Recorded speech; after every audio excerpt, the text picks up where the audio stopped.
Sir டேமேஜான இடத்துல வந்து மாட்டிட்டு இருக்கோம் சார். இங்கே எப்படி தான் தப்பிக்க போகிறோம் தெரியல சார். அதான் இங்கே தப்பிச்சிட்டோம்ல, அப்புறம் என்ன சார்? நீங்கள் 2 பேரும் ஒருத்தர் ஹெல்ப் பண்ணுறதுக்கு போனீங்களே, அவர் போலீஸ்னு தெரிஞ்சோம் அவரை சுட்டு கொண்டாங்க சார். போலீஸையா? பேசுறதுக்கு டைம் கிடையாதுடா, முதல்ல இங்கிருந்து எஸ்கேப் ஆகிறதுக்கு வழி பார்ப்போம். வண்டி வேறு ஆக்சிடென்ட் ஆயிடுச்சு, செலவு வேறு அதிகமாக இருக்கும் போல இருக்கு சார். சார் நீங்கள் 2 பேரும் ஷேர் பண்ணிப்பீங்களே? டேய் அறிவு இருக்கா உனக்கு? ஜன்னலில் மாட்டும்போது உயிர் போயிடுச்சு நினச்சேன். காசு முக்கியமா போச்சு, காசு. டேய் என்னடா சிரிப்பு? அதில் சார் உங்க அண்ணன் அந்த அத்தனோண்டு ஓட்டுக்குள்ள போடணும்னு பார்த்தாரு பாருங்க, அவரோட தன்னம்பிக்கையை ரொம்ப பாராட்டுறேன். உன் டிக்கில வச்சிருக்கோம்டா கன், அப்ப தெரியும் உனக்கு. உயிருக்கு போராடி ஓடிட்டு இருக்கோம், அவங்க கண்ணில் மட்டும் மாட்டினா என்ன நடக்கும்?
நாளைக்கு அவன் வீட்டுக்கு வந்துட்டா என்ன பண்ணுவீங்க?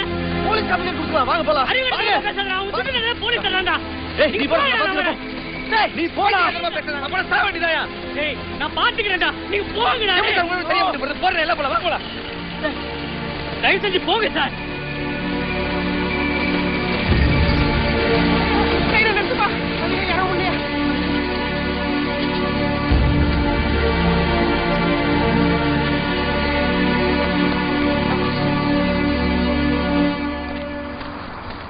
என்ன இந்த ட்ரெயின் சென்னை போகுதா? டிக்கெட் வாங்க காசு இல்லையா? பர்ஸ் விட்டு வந்துட்டாரா, வா போலாம். எங்க? ஃபேக்டரிக்கு. எவ்வளவோ பண்ணிட்டோம், இத பண்ண மாட்டோமா?